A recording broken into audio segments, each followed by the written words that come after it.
to the official podcast of FCS Fans Nation with your hosts Kyler Neal, Matthew Frazee, and Jamie Williams.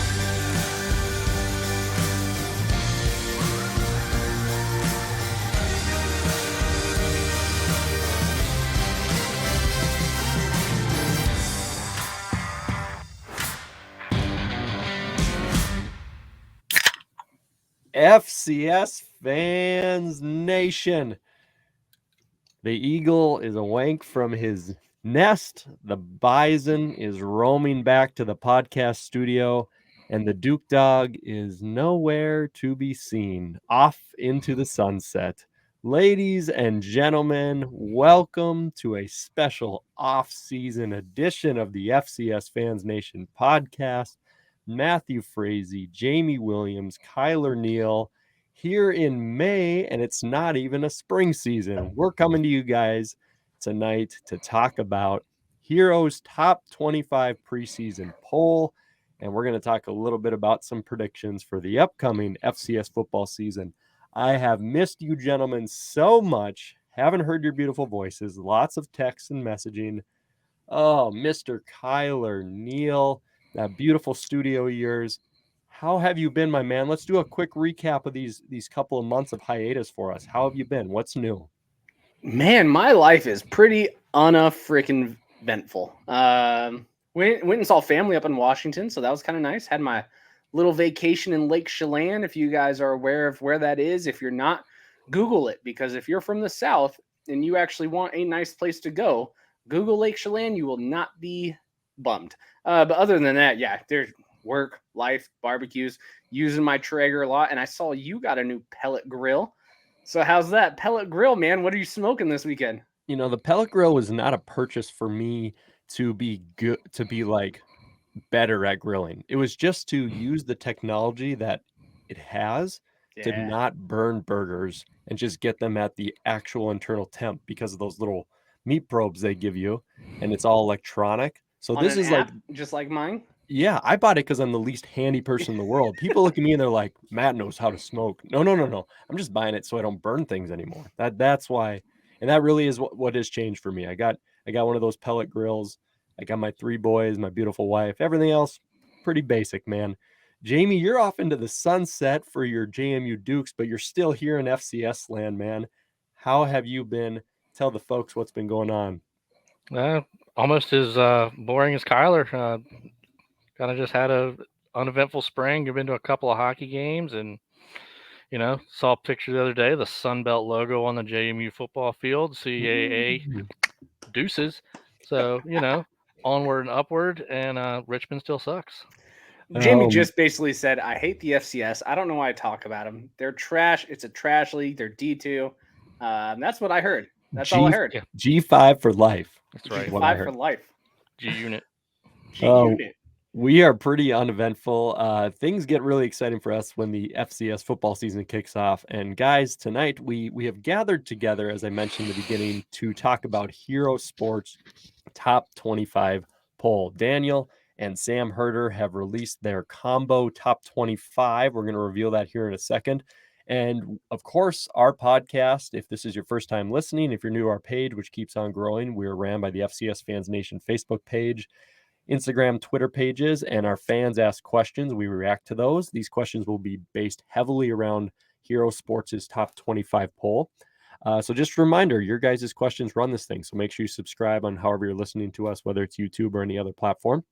And no special segments, though. If you guys are longtime listeners, you know we have the Big 7 segment, the quick hit questions, some game predictions. This is going to be a very basic format, just open conversation through the questions, nothing special. So Kyler, Jamie, let's get things rolling. And to get things started, guys, we're going to build our way all the way to kind of a finale thought of Hero Sports Top 25. So this first one, it's not that's exactly what I'm looking for there, Kyler. I'm not looking for a big, long spiel. Maybe just like a 2-sentence gut reaction when you saw the top 25 to start this thing, and then we'll kick our first question. Jamie, what was kind of your gut reaction right when you saw the list of the top 25? First glance, they could defend everything. I don't think it's a terrible top 25. Obviously, voters different, doesn't exactly match mine, but that doesn't really matter. A lot of the same teams, some different teams, but I think overall, Dan did a pretty good job. Yeah, when I looked at it, my gut reaction was like, okay, what is 5 through 25 going to look like? Because that's going to be crazy. And I didn't really see anything that I thought was too insane. A few outliers I might complain about here tonight. But my gut reaction was like, this looks like what a top 25 FCS poll has kind of been used to without some of those big names in there. Kyler, quick gut reaction of what you saw that top 25. Yeah, it's definitely not trash. I just like to give Sam a hard time, just because he's one of the few correspondents that actually replies to people. So even if you disagree with some of the top 25, which we're going to talk about in this podcast, once you hear Sam's reasoning, and I don't interact with Daniels much, but once you hear Sam's reasoning for his placements, it all makes sense for why he would rank them where he ranked them. So overall, two extremely knowledgeable dudes at Hero Sports. They're putting on a great top 25 for a preseason. Preseason's never accurate, but it's a great starting point, and they do a good job. Yeah, really, it really is quality content that they're always putting out there. I think Craig Haley, like in 2012, I think he nailed the preseason poll to the semifinals. It was 2012 or 2013, I forget, but shout out to Craig Haley. He was one of the rare people who actually pulled it off once. But let's move away from all the compliments, get into some questions. We're going to start with our fan question. Matt Bernhardt starting us off here. I believe a great Montana State Bobcat fan. Murder me, Matt, if I'm wrong on that on Facebook. And he wants to know very simply, how is ETSU number 5? And I think this is a great question to start it off. And I'm going to be showing, if you guys are subscribed on YouTube, if you're watching on YouTube, you're seeing the top 25 poll be shown right now. The bottom one, number 1, is cut off, but it's NDSU. Who cares about them? We're not going to talk about them tonight. We talk about them too much anyways. And you can see the top 25 on there. And the reason I really like this question is because really this is what most people will disagree on, right? Most people have the Montanas, the Dakotas up in that top 4. What the heck goes on in number 5? So quick reaction, Kyler, what's your reaction to Matt's question? What do you think about ETSU being that number 5 team? I don't like it. And for a few reasons. Reason 1, when they were playing Kennesaw State, I don't think anyone has Kennesaw State in maybe the top 5 outside of me, but when they were playing Kennesaw State last year, outside the last minute and a half, when Kennesaw State had the shoot themselves in the foot, in the face, in the chest, whatever they did, they completely collapsed, but they looked like the better team the whole time. And then you have East Tennessee State, who was very good last year, but they were hovering around that 8 spot. I think they got a favorable matchup, and even that, they didn't look better than the team that they beat. And then they lose their head coach. They lose their overall best player. They lose a few really good defensive studs. I don't see how they improve from last year. That's kind of the big kicker. Now, when Sam talked about it, because I asked him, he said, well, you have some other teams who are gone, right? So they jump up a little bit more. And he had ETSU ranked pretty high last year. But I think they were an 8 to 10 team. And last year at the end of the season, and I think they regress. So I do not like them at 5. I didn't even include them in my top 10, which maybe that's wrong. Maybe they should be in the top 10 somewhere, and maybe I'm a little bit overlooking them on that. I don't see how they're 5. I can think of 10 plus teams who are going to beat them next year if they play in the playoffs. 10 plus teams. See, if you take out James Madison, that's probably the team that gave NDSU their toughest game, at least, when you're looking at a North Dakota State comparison. But even taking that out, that team was so young last year. So this is why I disagree with you a little bit, Kyler, because that team was so young. 9 seniors graduated off it, and they lost Quay Holmes, who's a great running back. But I remember looking at their depth chart on their O-line and thinking NDSU was just going to bulldoze like all game long. And NDSU really did keep a simplistic game plan. But those lines for ETSU, they held up the majority of the game. Well, this is where I'll counter you again.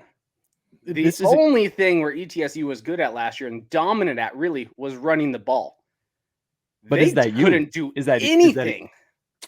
They lost their best guy at running the ball, and they still couldn't do anything. So yes, like you just said, NDSU coasted a little bit. They made it simplistic.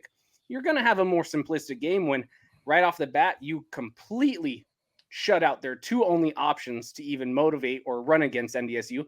Their running game was horrible against NDSU.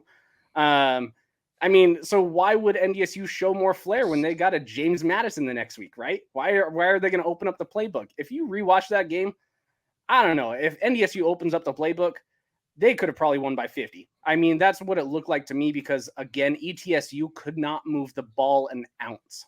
But let's keep things in a scope, right? We're looking at number 5. And so Yeah. discount the top 4. I mean, I'm not seeing a lot on that list between, to defend Sam and those guys, I'm not seeing anybody from like 5 to the 12 range, unless you want to go out on a limb. Like you want to be the person who's like, I'm pounding the table, and we're I gonna don't get think to it's that. a limb. We're gonna get there a little bit, in terms of a team you might want to see higher. But I just don't think ETSU, it's out of the realm that they could be that 5 team because they're bringing so much back. Besides their head coach and their best player, right? Do you normally give teams benefit of the doubts when they lose their head coach and their best player from one of their historic teams? Do you think, hey, they're going to be a little bit better than they were last year? Or do you go, actually, I think they're probably going to regress because they lost a head coach and their best player, right? That's kind of my mindset. I just don't think I think 5 to 10 this year could be kind of an outlier in comparison to what we're seeing. But, I totally get your side. And Jamie, come on in, man. Little bit of debate going here. Is Gonna go somebody right? us. Are we both wrong or what? I'm going in the middle. I do have them at 7. So I don't have them at 5, but how are they 5? It was exactly what you said. They were a young team. Tyler Riddell definitely had his struggles, but he definitely showed some flashes. He showed some strength, some mental fortitude, especially in that comeback against Kennesaw. They do still have Jacob Sailors, who was over 1,000-yard rusher, 7.1 yards a carry. I do expect that 7.1 to go down because he's going to carry the main load. They still got Huzzy, the receiver. I believe their big tight end is back, and they've always had a good defense. I know they hired a coach from Furman, so maybe we knock them down a couple points because of Furman. But in the Southern Conference, I don't see where anybody else has improved enough to pass them. So, a bottom portion of the top 10 seems about right to me. Maybe not 5. That might be a touch high, but I don't think it's super far off. Yeah, we're going to get into in our next question, which we're probably going to roll right into here because I think ETSU is going to come up again. Really, when you think about number 5, remember, if you place this into the playoff format, at least this is what I do, that's not a semifinal team. So, like, is Sam and them saying, like, they're going to be the most competitive team in the quarters that doesn't quite make it? I don't know if that's how they specifically view it, but that wouldn't shock me for ETSU to put up a heck of a fight in the quarters versus somebody and ultimately fall flat. So I guess that you're kind of splitting hairs there in terms of quarterfinals team that would lose, but we'll have to see. We're way far off from that point right now. Guys, let's move a little bit into the next question because it honestly is just going to keep this great discussion going. And it's going to come from the Rev, Dustin Helton. He wants to know who is vastly overranked and who is vastly underranked in this list. This is a great question from the Rev, Dustin Helton. And then Kyler, he also wants to know if you're going to plan to buy the house next to his. So you guys plan to be neighbors.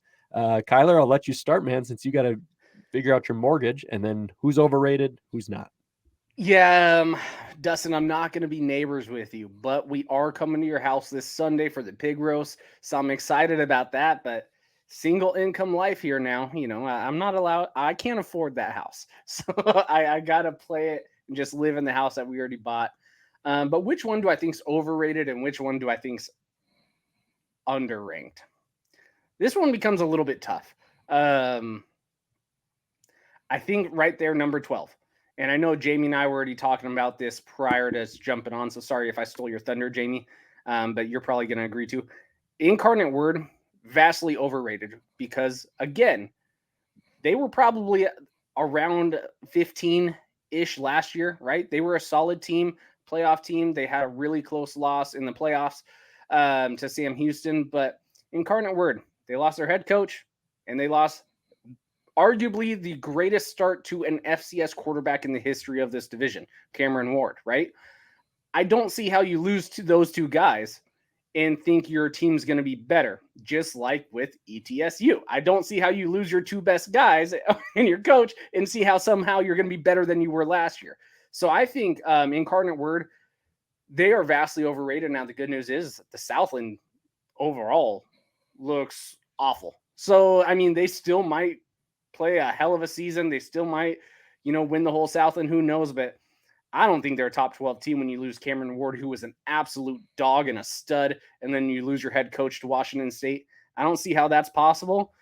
And then for underrated, I don't actually think anyone really on this list is that underrated, to be honest. So I'm gonna just pass and maybe talk to you guys. Well, it gets tough when you look all the way from, I mean, people love Kennesaw State. Sam Houston's not going to the playoffs, but people like to obviously rank them.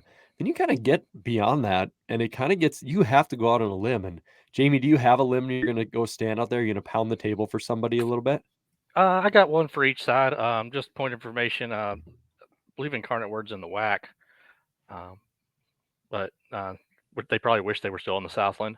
I'll go right back to the tie for 12. I think Southern Illinois is a little underranked there. I think they're a top 10 team. A lot of offense coming back.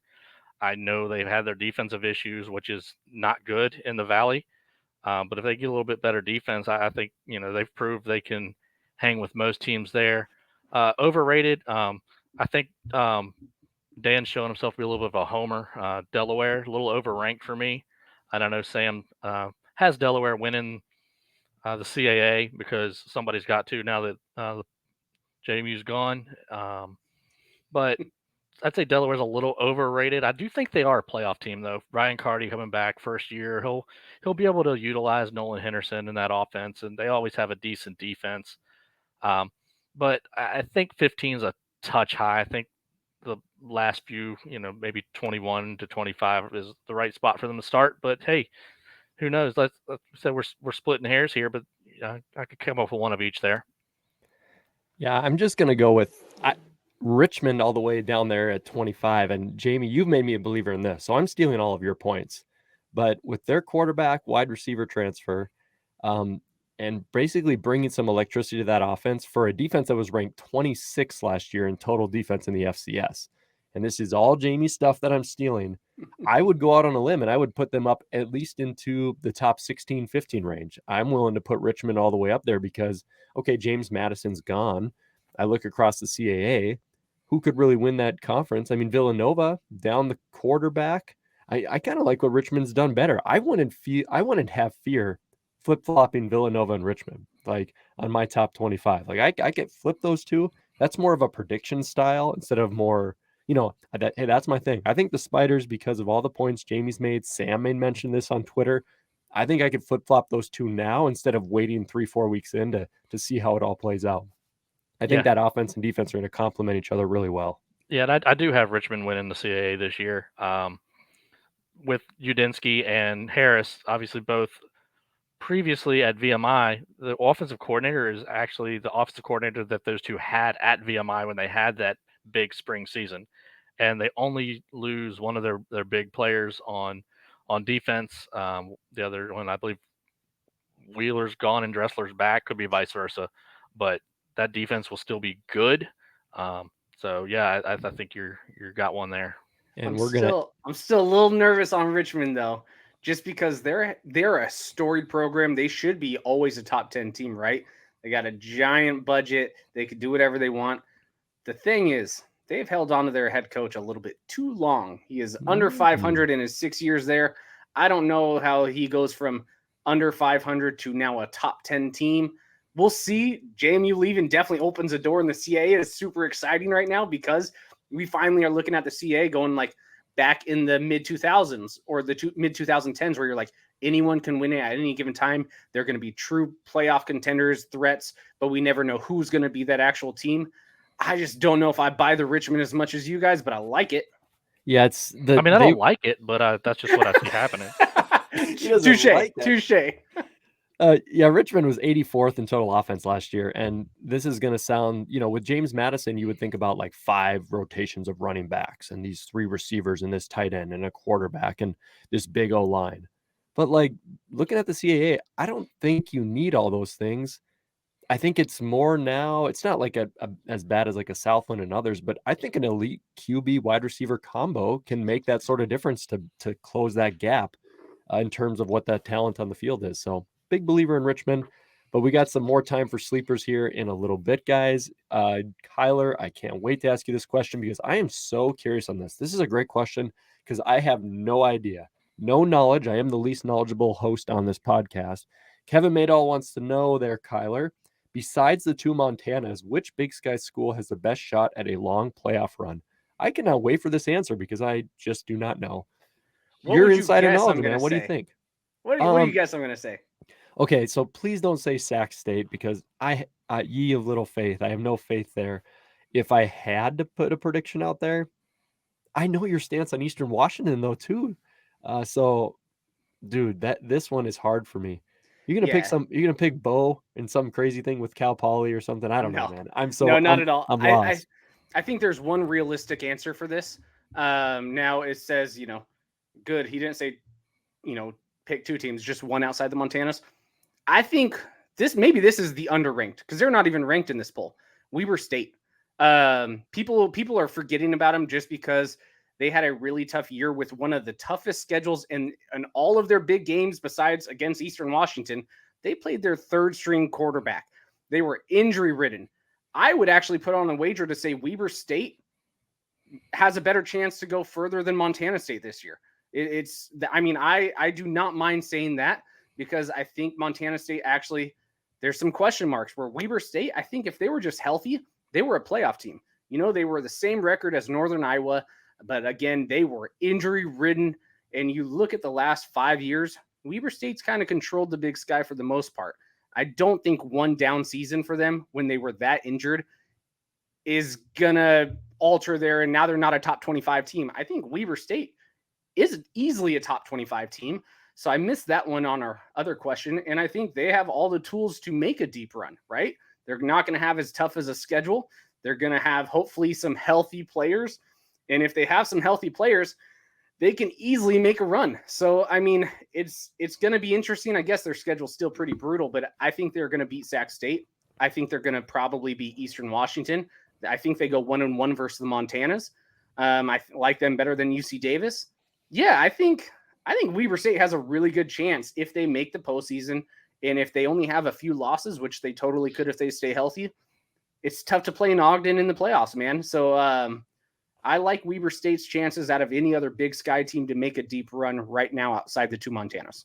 Yeah, and to give Sam and Dan some credit there, they did have 3 teams listed that received votes, and Weber State was one of them. So they did receive votes. UC Davis, who obviously Weber will play, was tied for 25th with Richmond on the back end of the poll. So really good call there, man. Honestly, you got me there. I did not even think about the Wildcats in terms of, being a team that could come back based off of last year's results. So not a bad team. Jamie obviously is going to pick them because they're purple. So he, of course, is thinking Weber's going to have a good year.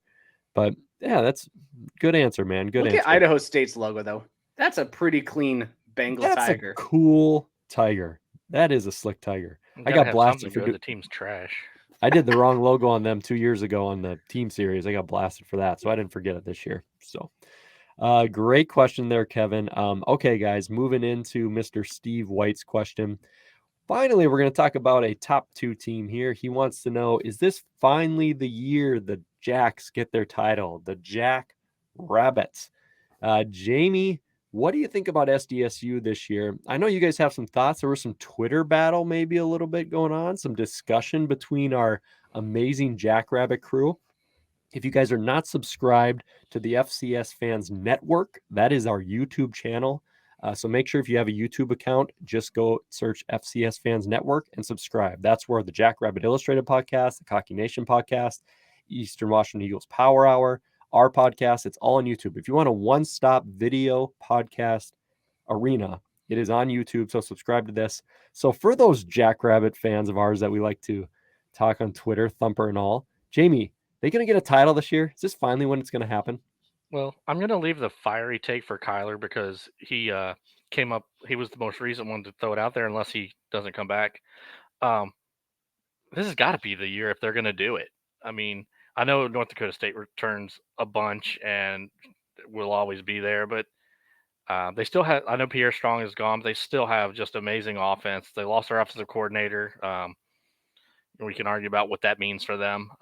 They seem to be ready to roll. They've got a big defense, strong defense. So they've got as good a chance as anybody, but they've got to get over that playoff hump. They just seem to lose in the playoffs when they shouldn't. And They've done the learn how to lose. Now it's time to learn how to win. I know they were there in Frisco in the spring last year, but they've got to make a bigger run. To me, is it their year? I don't know that it is, but it needs to be. I think you feel a lot more confident in them if NDSU is not involved. I'll stick with SDSU first before I talk about the Bison a little bit. But SDSU, even you guys like to blast the playoffs.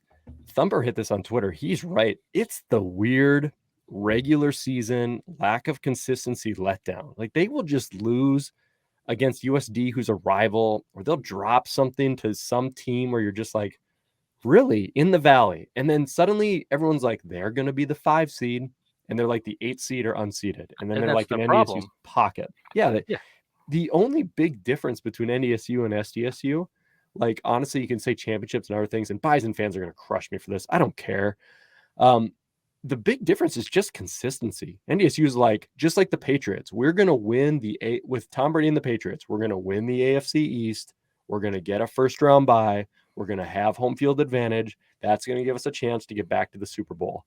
And SDSU does not consistently do that. Now, this year, Sam Herder and them, they wrote it up, and I tweeted this out. I think this is the best shot, if they're on opposite sides, for NDSU and SDSU to meet in the title. I don't think people realize how good the front 7 of SDSU is when it's coming back. They lost some in the secondary. They obviously lost Pierre Strong, but obviously Mark Gronowski, who's a beast, who I think is a better quarterback now than who they had last year with Chris. Their offense with the Yankee twins, Tucker Kraft, Isaiah Davis is a beast. Their offensive line is going to have to do a little bit of growth, but they still have McCormick and some of those beasts in the front. SDSU's roster is ready to go. The secondary, we'll see how that performs. But if you put it up against basically anybody else in the FCS outside of that top 5 range, I think they absolutely blast them. Now, will they be consistent in the regular season? I'm going to show you guys this, Steve. I'm sure you're aware of it. Look at this schedule. This schedule is at Iowa, at Missouri State, at North Dakota State, at UND, at Northern Iowa. They have completely flip-flopped from last year where all their tough games went down to Brookings. These guys are going on the road for all of them, which makes things extremely difficult, as we know, for home field and other factors. So I think this is SDSU's year and chance to at least get to Frisco. And I know I'm going long-winded here, but I think this is the one reason why most people, Steve, would not say that you would get it, is because here comes the NDSU thing. NDSU has 23 seniors and 32 juniors in this year's roster. The last time they had 23 seniors was 2013. 9 of their top 10 offensive linemen are back. All the running backs are back. Cam Miller with Cole Payton will be back at QB. Their entire secondary returns. James Kaiser returns at linebacker. Cole Wininski is this guy who will step up from the 2 linebackers they lost. He had offers from Cincinnati and Air Force and Kansas State. The Mozart twins at defensive tackle, Wagey, Pierre. I mean, and NDSU, their home games or their away games are South Dakota, Indiana State, Western Illinois, SIU. All the tough games come to the Fargo Dome. So it's like, it makes you feel less confident, Steve, that maybe SDSU could upend North Dakota State if they have to travel to Fargo in the playoffs, or who knows what happens in Frisco. But to wrap it all up, from my perspective of the unbiased Bison admin, SDSU should make it to Frisco this year. I think they're good enough to do that, and anything short of making it to Frisco, to me, is a letdown. Kyler, I'll let you have the floor, man, because I know you got some thoughts. Yeah, SDSU is not making it to Frisco for 2 reasons and 2 reasons only. Ooh. For one, why they're not going to win the title. NDSU is winning the title. Everyone put their bet on it. This is the safest bet in all of college sports. NDSU is winning the title this year just because of everything Matt Frazee said. But SDSU is not making it to Frisco in general. The reason why, one of the 2 Montana schools is going to be seated above them. SDSU is not beating them in December at Montana or at Montana State, right? SDSU might be the better team. They might be the more talented team. I would wager that. They are better than both of those teams. But in December, SDSU is not beating one of the Montanas at Montana State. And one of those 2 teams is going to get probably the 2 seed. So good luck, SDSU. I don't believe in it, even though you're probably the second best team in the FCS in terms of maybe not talent with Jackson State popping up, but in terms of just being the second best team, I think you are the second best team. but you're inconsistent. You're probably going to drop 2 of those Missouri Valley games, which means you're going to be seated behind one of the Montanas. You're going to have to travel to one of the Montanas or NDSU. And either way, you're not probably going to beat either one of them.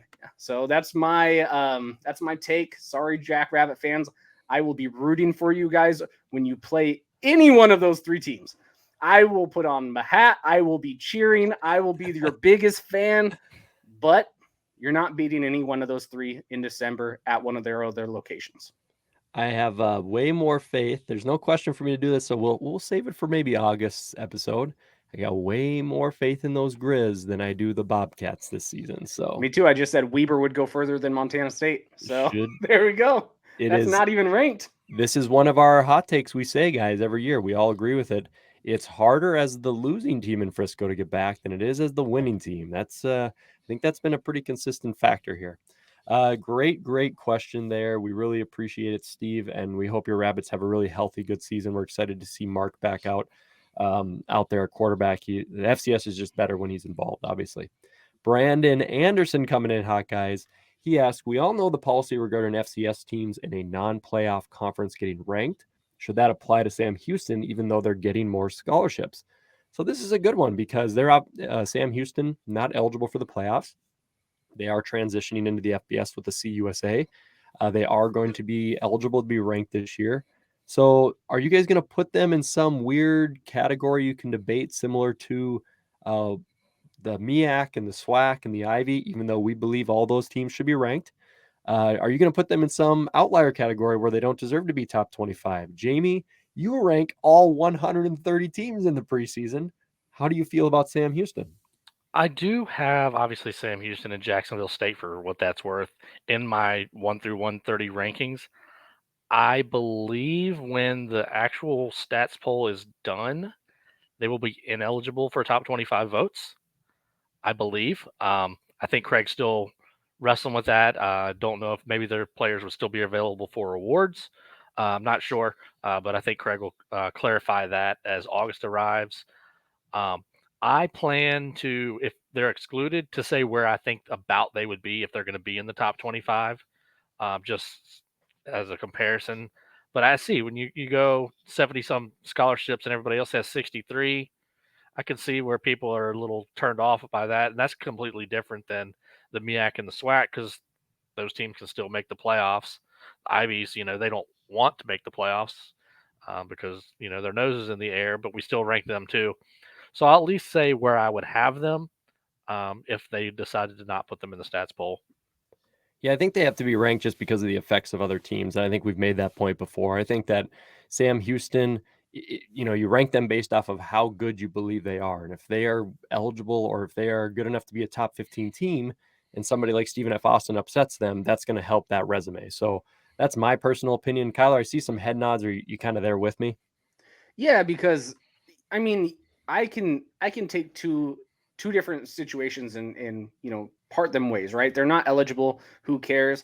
I think if they're playing a full FCS schedule and they're still an FCS team right now, yes, they have more scholarships. That's why they're not eligible for the postseason.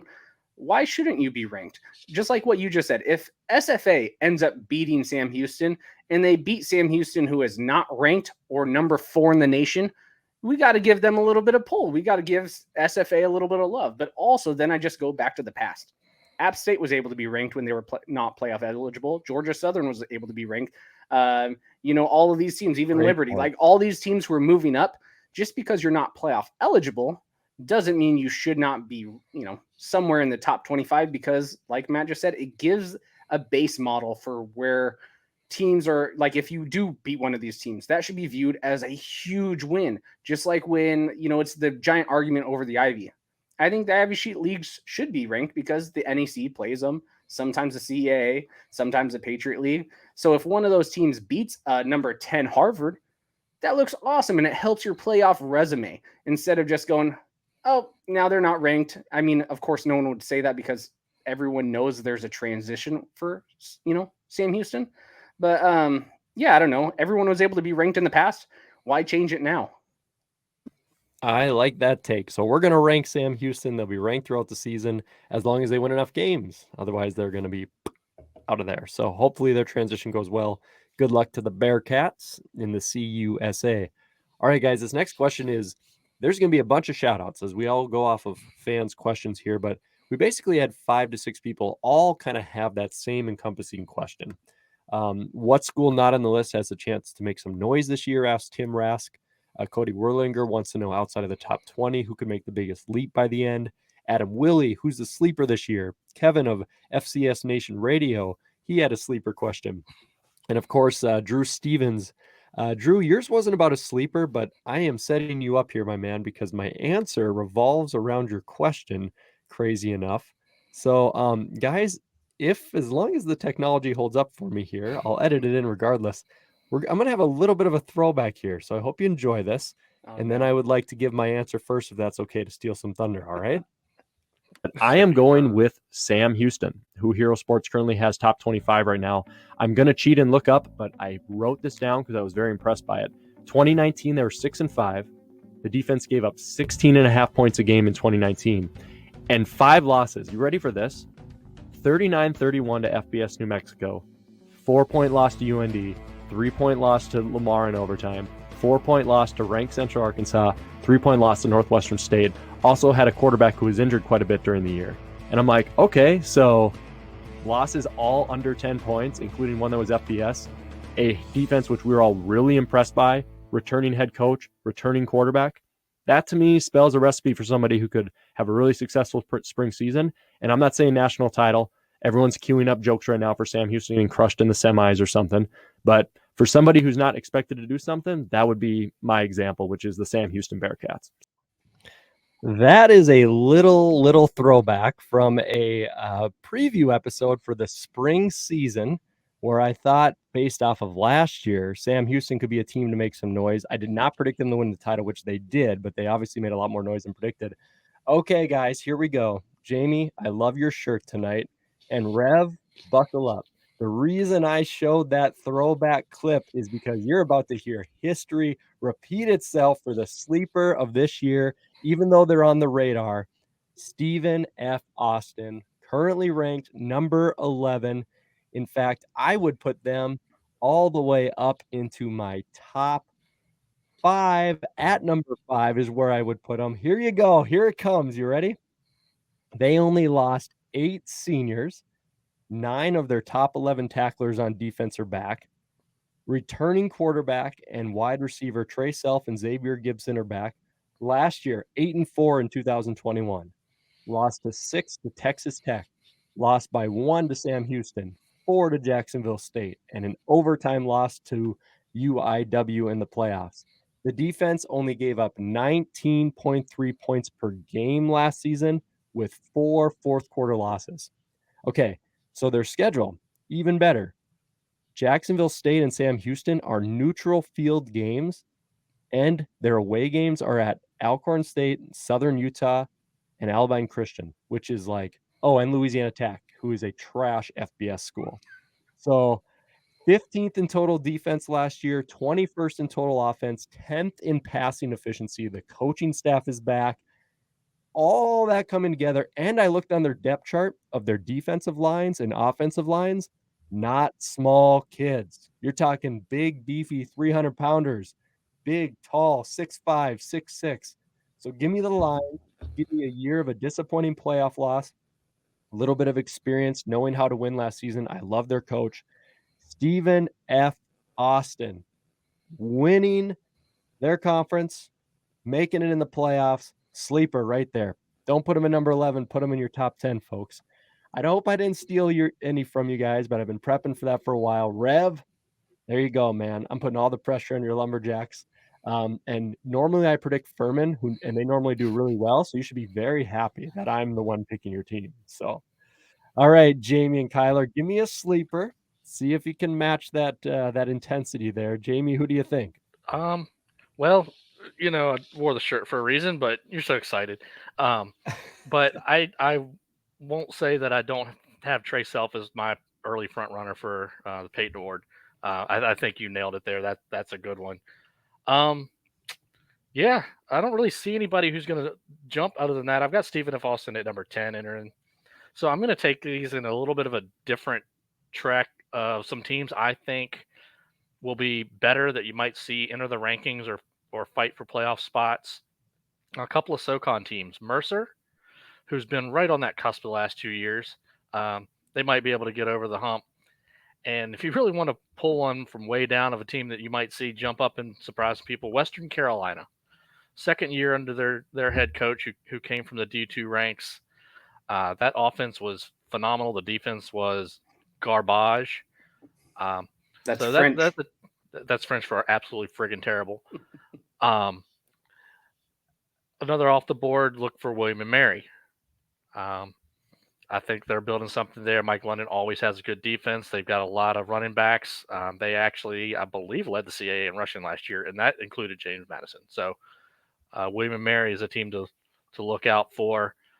In the Valley, Jaleel McLaughlin, Youngstown State, look out for them. So I just kind of rattle off some teams because Matt took the one that's outside of those top four that could really make that semifinal run. I figured I'd just throw some other teams out there. So, Kyler, who you have? Definitely not SFA, but to be fair, I also have them at 10. And it's mainly because I thought last year they were a year ahead of schedule, right? They had some really good recruiting classes. And I said to Chris Hammond, you're crazy for having them at number 16 because they haven't proven anything. Once they prove stuff, then sure, bring them up there. And he was right? They were about anywhere from a 16 to a top 24 team last year. My only thing, when you're reading off all the resumes of who they lost to, you also forgot one thing. They also didn't beat any top 25 team at the end of the season. So are you going to automatically put them to number 5 in a semifinal? Number 5. I would love it. I would love it just because Dustin, amazing guy, SFA. My cousin just graduated from there and she just got married. So congrats. So I'm starting to be an SFA fan, right? I would love them to make that splash. I don't see it. I think number 10 is probably realistic where they would be. That's where Jamie kind of had them pretty close to. I had them at 10. 5's a little bit of a stretch, but I'm just going to cop out and go with the answer I already said, 20 minutes ago. Weber State, I think outside of the top 25, they have the most realistic shot. You look at the past 5 seasons, 4 out of the past 5, they were playoff caliber teams. And they were a semifinal team. They were quarterfinal teams. They had some really good runs, and they just couldn't ever get it done when they played the elite of the elite, like James Madison and a few other teams. So I think Weber State, outside the top 25, has one of the more realistic shots to actually make the postseason. And if they make the postseason, it all depends on seeding, right? Most likely the Big Sky is going to get paired with the Valley and vice versa. So good luck. Maybe Weber State, you might have to go to a Valley team pretty early if you don't get it done at home with the regular season. But if you get it done in the regular season, some of those Valley teams might have to come to Ogden. And I like Weber's chances in Ogden versus, not at a South Dakota State or not a North Dakota State. I like their chances versus kind of all the other ones at Ogden for at least a close game where anyone can win. So yeah, mine's Weber State. I think they have a solid chance from outside the top 25. Yeah, like SFA to get that nice bye week, beat Kennesaw in the second, upend Missouri State, and off we go. There we go. Heidi on ho down to Frisco. Oh, Rev's gonna hit me on Twitter. He's gonna be like, "Don't put this pressure on us. Don't do this." No, Rev's gonna be like, "Thank God, hell yeah." He knows you have one smart panelist. Yep. He's ready for it. Well, we'll see how it all plays out, guys. And you know what?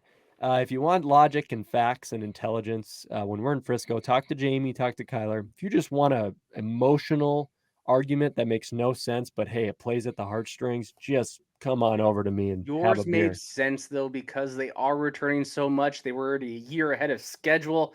Their recruiting classes the last few years were phenomenal. Yours makes sense. They should be able to do some type of run. I'm just not sold that it's a top 5 team yet. Yeah, the big keyword is yet. Right. I'm just more, I like the balance. I don't think that they're heavy on one side or the other. So I think if they run into the right matchups, that balance can help them win. Absolutely. So speaking of being confident in things, Dylan Grunland has a really great question here, guys. He says, $50 on a team not in the Big 3, referring to the Big Sky, Missouri Valley, and maybe the CAA still. We might be down to a Big 2. I don't know. To make a surprise run in the playoffs. So you got $50. You got to gamble it. Who are you going to put it on to make a surprise run in the playoffs? you know what, gentlemen, you want me to go first, or I kind Well, of you have already You're going going to to say say Stephen F. SFA, Austin again. right? No, well, okay. So if I can't use Stephen F. Austin because it's just There kind you of a go. cop out, why not UT Martin? Why not UT Martin? They returned some guys from last year. They already had their upset win last year. If they line up again, Kyler made a great point. It's all about matchups. If they line up 2 matchups where it's not like suddenly they're sent up to Fargo or to Brookings or something, they could have an opportunity to win 2 games, especially because nobody in the world picked them to beat Missouri State last year. So I think UT Martin kind of sitting there in the middle. I think they're going to win their conference. I think they got a good opportunity to get back into the playoffs. So I think maybe a surprise run for them is just getting to the quarterfinals. And that could be a surprise enough for the Skyhawks. So I like how you say UT Martin. You said Martin, and I like it. You emphasize that T. T, Tango, Foxtrot. Well, I guess I'll just go, and then we can save the best for last because Jamie's going to have a much better answer. Mine's a cop-out answer, and it's because I have this team as the number 5 team. They're returning a hell of a quarterback who is a very good runner, but he's also shown some glimpses where he can pass 5 times a game. So, Kennesaw State, they are my number 5 team. I think this is such a cop-out answer because I do think they have the best opportunity to make a run outside of those 3 conferences. I think they're better than ETSU. I think if they didn't have that 30-second collapse at the end of the game, they looked better the rest of the game, the other 59 minutes. And then they would have been a quarterfinal team. They would have lost to NDSU normally, right? I think Kennesaw State has a really good opportunity to make it to the quarterfinals, and pending matchups, who knows? Pending matchups, they can make a run to the semis. We just don't know, but most likely they're going to lose where they're supposed to lose, and that's the quarterfinals. Yeah, honestly, the thing is like I keep harping on the triple option. It's never going to win you a championship. It's not. Never. But it's going to beat a lot of good teams. It's going to beat a lot of good teams, but there's not a chance in heck they win a national title with who's currently involved in there. But I like your point, Kyler, always about matchups. Let's say they avoid Brookings, they avoid Fargo, and they just don't go to the Montanas, or even against Montana State, who we've seen Montana State's offensive line this year, that could be down this year, and they've lost Hardy, they've lost Troy Anderson. They could be down. So who's to say Kennesaw can't go into a cold weather place and just run their run game and find and they've already beat Montana State the last time they played. So there you go. It's a good pick. I don't believe they'll win a national title. That's a different topic, but I like your surprise run pick there. Jamie, one more final team. Best answer for last, man. Say the CAA since it's not a Power 3 anymore. Well, I'll almost go there because I was going to go Kennesaw State, but you took that one. How about a future CAA team? How about North Carolina A&T? Ooh, the Aggies. But they're in a Big South that they have to win. And they will. And if they don't, then forget them forever. Yeah. For real. So A&T, they've got some talent there. They got a good coach. And I always love that show. Bring me my money when they beat Duke. I just love that from Coach Washington. Great gift. It's phenomenal. So like we harp on all the time, in the right matchup, this team could make a little bit of a run. And a surprise run for them would be 2 wins, would be a quarterfinal. Upset it, maybe upset a number 8 seed like a ETSU or a Richmond, Delaware type team and see what happens. So I'll go North Carolina A&T, and God bless our page if it happens. Yeah.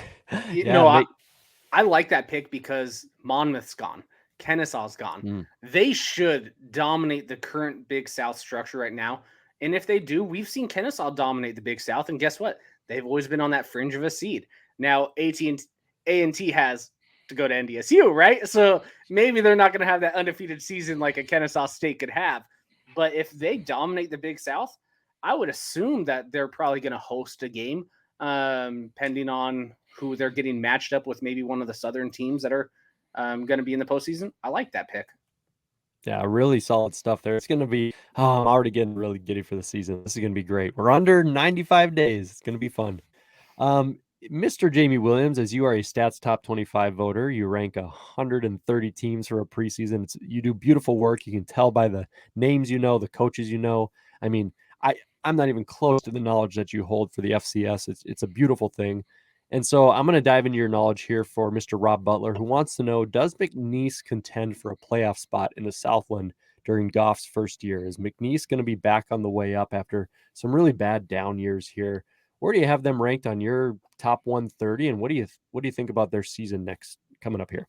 Well, we'll go through the 130 pretty specifically, probably later in the summer. But where do I have them generically?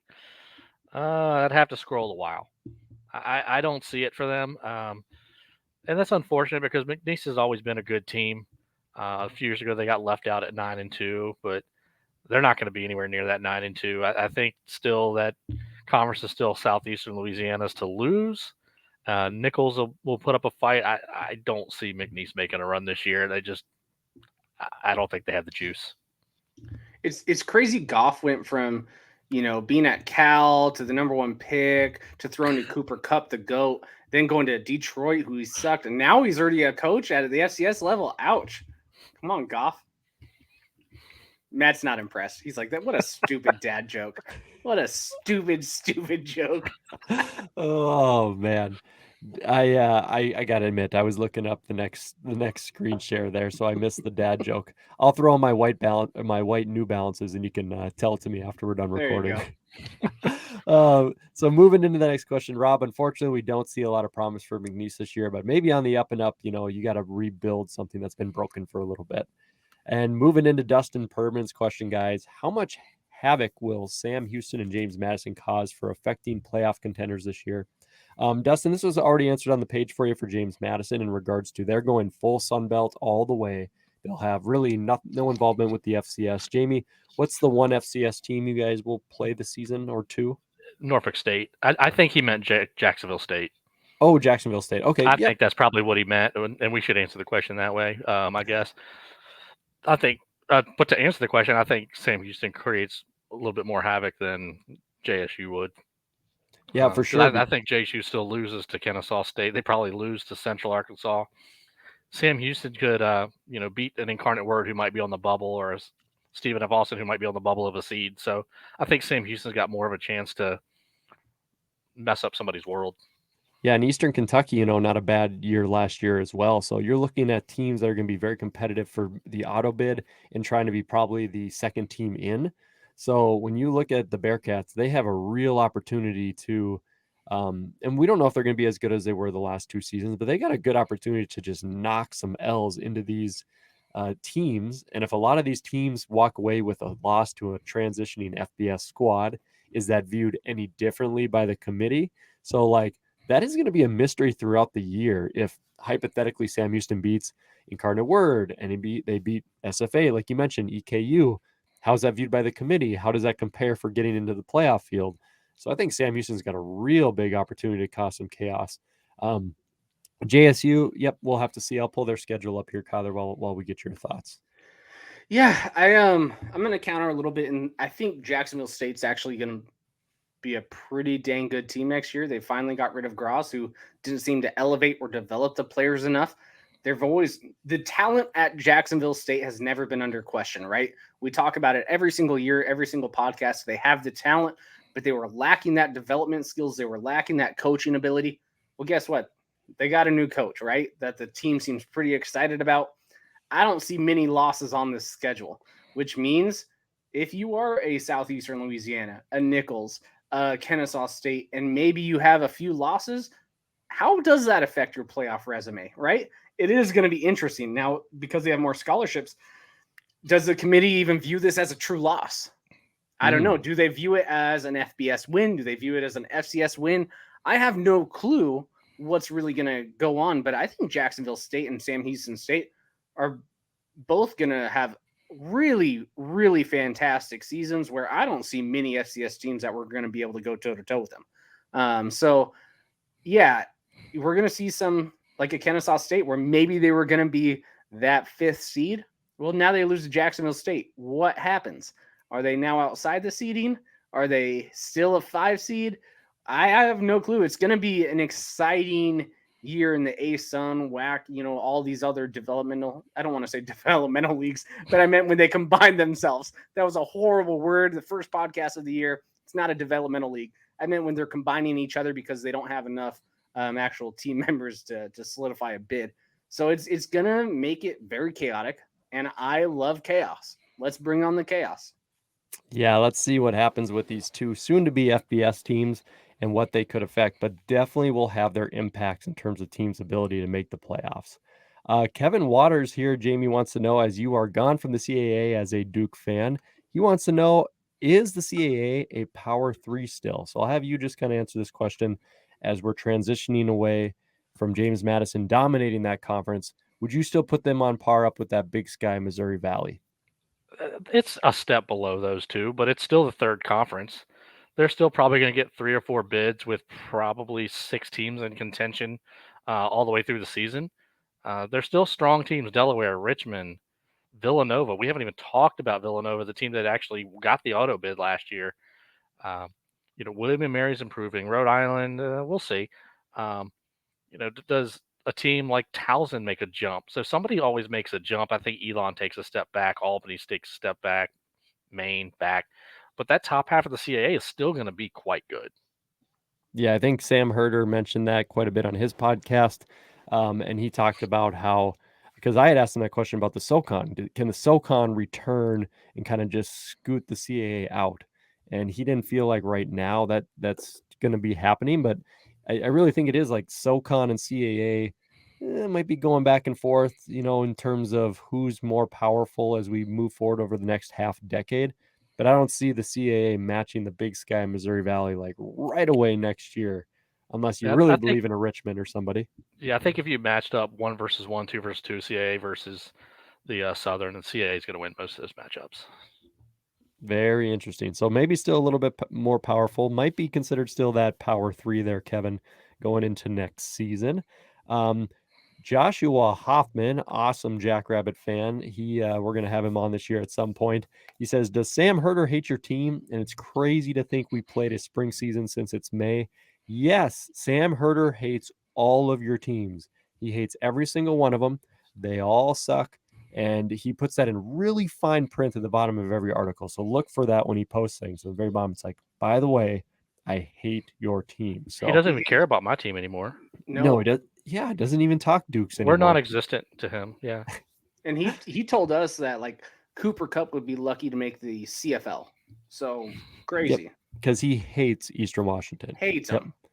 And as you guys know, we sold Sam Herder Hates My Team t-shirts. It was his idea to give the money to charity. We gave him the option. We're like, you want to trademark this? And he's like, no, just give it to I think we gave it to COVID relief funds. So we have some of those t-shirts float around on Twitter, which is pretty funny. Make sure you guys follow Sam Herder Hero Sports on Twitter there. So Joshua, yeah, it is crazy, man, that this time last year we would be doing a recap of SDSU, Sam Houston, not last year, the spring season. It's pretty crazy to think that even existed. Just excited that it's back in the fall, my man. All right, guys, we're about to hit an hour, and we're about to hit our final question here as well. And it comes from the man, the myth, the legend, Sam Herder from Hero Sports. He sent this tweet question out, and in its entirety, he says, "What are your semifinal matchup predictions?"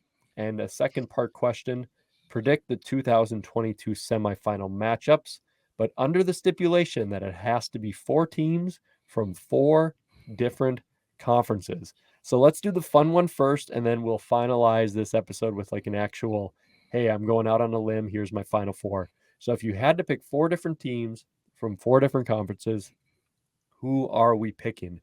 Kyler, give it a shot, man. 4 different conferences. Go ahead. I think for this question, it's going to be pretty easy on which teams have the best opportunity. But realistically, it's just going to be probably most likely the Missouri Valley and Big Sky in the semis this season. But I will say, I think it's going to be North Dakota State, Montana, and then I'm going to go out on a limb, and I don't even think it's a limb, and say Kennesaw State and Villanova, because I think outside of the Big Sky, Missouri Valley, those are the 2 best teams that have an opportunity to make it far. So that's my picks. They're all from 4 different conferences. There we go. Very good. Jamie, what do you think, man? 4 different teams, 4 different conferences for the semis. Yeah, Kyler took 3 of mine, so I'll just have fun and go different directions. South Dakota State, Montana State, Stephen F. Austin, and good Lord, how about Richmond? Because Villanova is the 3rd best team in the CAA. Very good, very good. I'm interested to see what your guys' reality ones are. I'd like to say this because I forgot it. Northern Iowa won't even be close to top 25 this year. I think their season is going to be brutal. They're number 24. I don't know why I wanted to say that, but I think I was going through the losses of teams, and I think they're going to have a rough one. Okay, so 4 different teams. North Dakota State. I'm with Kyler. Really big believer in Montana this year. I was a believer in them last year. Yeah, Homer. God, how dare he? I think someone on Twitter they said to me, they're like, you always pick the Bison. I said, if I always pick the Bison for the last 10 years, I'd be right 97% of the time. That's just easy money. So I'll go NDSU Montana. I'm gonna take Stephen F. Austin, semifinal team, and then somebody else. I'll throw Richmond in there. Give me Richmond. I got faith in them. So we'll go Spiders, Lumberjacks, Bison, and the Grizz. All right, so now time for reality, guys. Time to put money where your mouth is. You can show these clips on Twitter next January or December if these teams are making it. So, Kyler, give me your semifinal predictions on what is May 22nd or whatever it is today of 2022 for the fall season. North Dakota State, the 1 seed, Montana to the 2 seed, South Dakota State, the 3 seed. In the 4 seed, this is where it gets a little interesting. You know, I'm actually going to go Weber State makes a run to the semis. Whoa, Weber Non-ranked to State. semis, just like 2019. Oh, I'm crazy with SFA, and it's purple power over here. Purple power, man. Who's picking the purple? So this is it. Here comes folks from the left and the right. They're going, oh yeah, no James Madison, so you got to have a purple team in there, don't you? Gotta have it. Bunch of homers. Oh yeah, you betcha. Jamie, what do you got, man? Semifinal prediction. So it's got to be Stephen F. Austin, Weber State, Furman, and Holy Cross, right? Yep. Yes. Yep, absolutely. No, I think North Dakota State and Montana are almost locks. I just think those are the 2 best teams. South Dakota State, yeah, I'll give it to them. I mean, Montana State's the easy one to pick. So I'll just be boring and say it's the Mon Dakota States. Somebody from those 4 teams are going to win. I just don't want to live in a world where all 4 of them make it, so one of them had to fall. Oh no, I'm boring today. Well, yours is the most accurate, probably. Yeah, you're probably going to be spot on. Weber's not making it to the semis, but it is what it is. You know what? Kyler sold me a little bit, so I'm going to throw in one of his points throughout the podcast. North Dakota State is obviously who I'm going to pick as one of them. I do believe this is a year we could see South Dakota State make it, so I'll do the 2 Dakotas. I'll do South Dakota State. I'll do North Dakota State. Because of matchups, that means that those 2 are probably in different areas or arenas, and I think Kennesaw State could avoid them. So, Kyler, I'm gonna go with Kennesaw to make the semifinals with those 2 schools, and then I gotta go. Oh boy, it's tough. Some sort of outlier, SFA or Richmond. Give me a coin toss. You know what? I said SFA would be top 5, number 5. That's quarterfinal. So give me Richmond. Give me Richmond and Kennesaw. Give me North Dakota Montana State, schools are making it? Oh, I'm sorry. Okay, nope. Take that back. This is your real one. Take that back. Take that back. I'll you know what? Screw it. Sorry, Grizz, you lose. Yeah, I'll stick with it. Whatever. It's May of 2022. Let's go. Who cares? Yep. There you go. Grizz fans now hate me. No, I'm big believers in you guys. All right, guys, that kind of wraps it up. That is all the questions we received. If we missed 1 or 2 of them, that's just in the sake of time. Ladies and gentlemen, we really appreciate all your questions. We got a few things to wrap up here at the end of our podcast. You should look for 1 or 2, maybe more between now and August timeframe. We will kick up our weekly episodes a week before the regular season starts. Then they'll be dropping on Mondays, typically. Monday morning on your drive to work, you can catch our podcast. So make sure you subscribe on Apple, Google Podcasts, Spotify. The big one is YouTube. We're actually at about 730 subscribers for YouTube. We're hoping to get to 1,000 this year. So if there's 270 of you folks out there that can just click subscribe on YouTube, FCS Fans Nation, that would be really helpful for us to make this content even better. So make sure you follow us on Facebook, Instagram at FCS Fans Nation. Adam Willie, part of his question besides the sleeper was, are you excited that he'll be seeing us in Frisco? Yes, I want to encourage everybody right now. if you're not even planning, if you think your team's not going to make it and you can just make the trip to Frisco, whether it's driving a few hours or catching a cheap flight at a hub, we're going to be more vocal about this year. I'm going to really let people know the section we're going to be at. It's typically the same one, but I called it FCS Rainbow Road, almost off of Mario Kart last year, the Rainbow Row, if you will, because we have so many fans from different schools and we all sit together at the game and it's a lot of fun. So I'm going to encourage Willie and everybody else to come to Frisco, even though we're 8 months away from that even happening. So, gentlemen, some final thoughts since we've been away, and what do you think about this top 25 just to wrap it up? Jamie, what do you think, man? Yeah, it's a good measuring stick. It's always something good to give us something to talk about. So I'm glad they went ahead and did something in May, so we weren't just resting on our laurels waiting for August to come. But stay tuned for August for 1 through 130 from me. Yeah, 1 or 2 of those podcasts will definitely be Jamie Williams' 1 through 130 podcast episode, along with maybe picking a new FCS team, maybe for a little bit of fun. Kyler, some final thoughts here, my man, before we let these folks go for a little while on our beautiful podcast airwaves. Yeah, so we are also going to be starting sometime this week. Out of 130 FCS stadiums, we are doing a bracket. Which one is the best? Right? It's going to be you guys have maybe already seen that little snippet, but it's just going to be basically ranked by stadium capacity size. So we are leaving bias out of it, right? It doesn't mean the big ones are obviously the best. So that's where you guys will get a vote. We'll do little sections at a time, probably 4 teams. We'll show all of the pictures. I stole this a little bit from the campus Twitter guy, right? College campus. I forgot what his actual Twitter page is. CSB campus tour. Yeah, he's awesome. I've sat with multiple games with him at Frisco, Stephen F. Austin.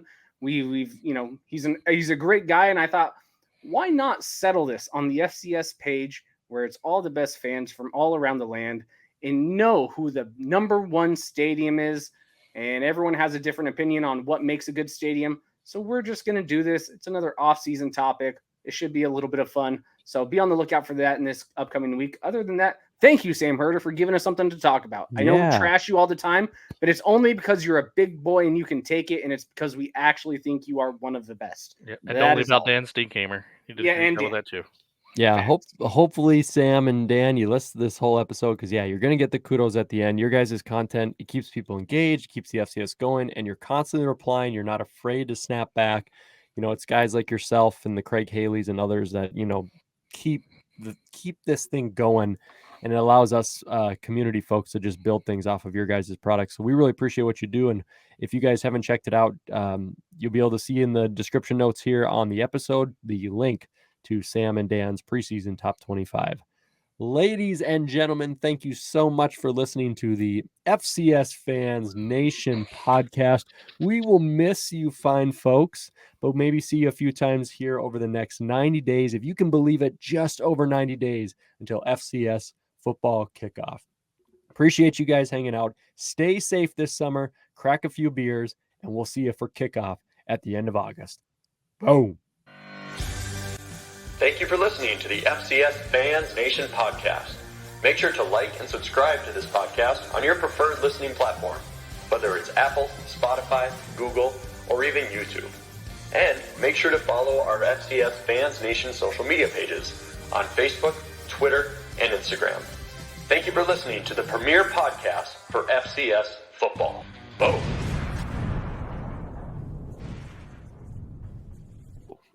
$25 better be worth it. Just to record.